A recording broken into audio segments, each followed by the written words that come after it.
आता ही पूर्वतयारी चालू आहे। पूर्वतयारी एकदा नक्की झाली की त्याचं व्यवस्थित नियोजन केलं जाईल आणि नियोजन झाल्यानंतर आपल्याला कळवण्यात येईल। अनेक वर्षांनी आज मनसेच्या नेत्यांना भेटतात, म्हणजे मी अनौपचारिक भेटतच असतो, आम्ही कोर्टात नेहमी भेटत असतो।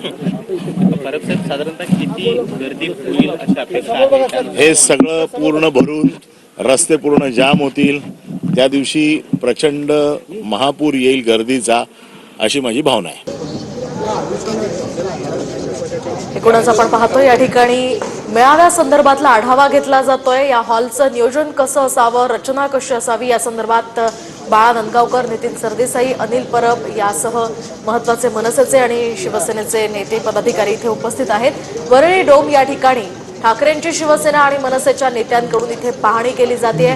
5 जुलैला हा भव्य दिव्य मेळावा होणार असल्याची माहिती यावेळी अनिल परब यांनी टीव्ही9 मराठीशी बोलताना दिली आहे। एवढंच नाही तर हा हॉलच फुल होणार नाही, केवळ या ठिकाणी रस्ता सुद्धा जाम होईल असा विश्वास अनिल परब यांनी व्यक्त केलेला आहे। मोठ्या संख्येने कार्यकर्ते इथे येतील असा विश्वास त्यांनी यावेळी व्यक्त केला आहे।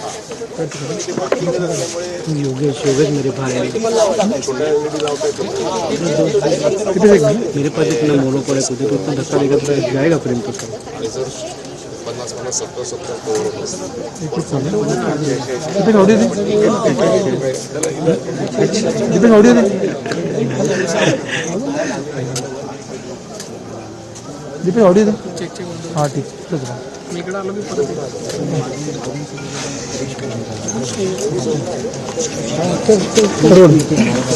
पहले से 5वीं तक हिंदी ऑप्शनल विषय रखने का सरकार ने जो निर्णय लिया था वो वापस पीछे ले लिया है और महाराष्ट्र नवनिर्माण सेना आपण पाहतोय या ठिकाणी अनिल परब, नितीन सरदेसाई, बाळा नंदगावकर यांच्याकडून आपापले मतं मांडली जात आहेत। या ठिकाणी मेळाव्याच्या नियोजनासंदर्भात खरं तर आढावा घेतला जातोय।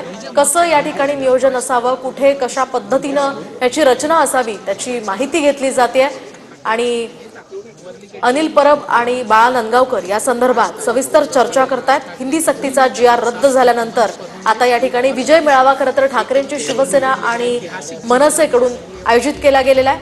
याच संदर्भात इथे आढावा घेतला जातोय।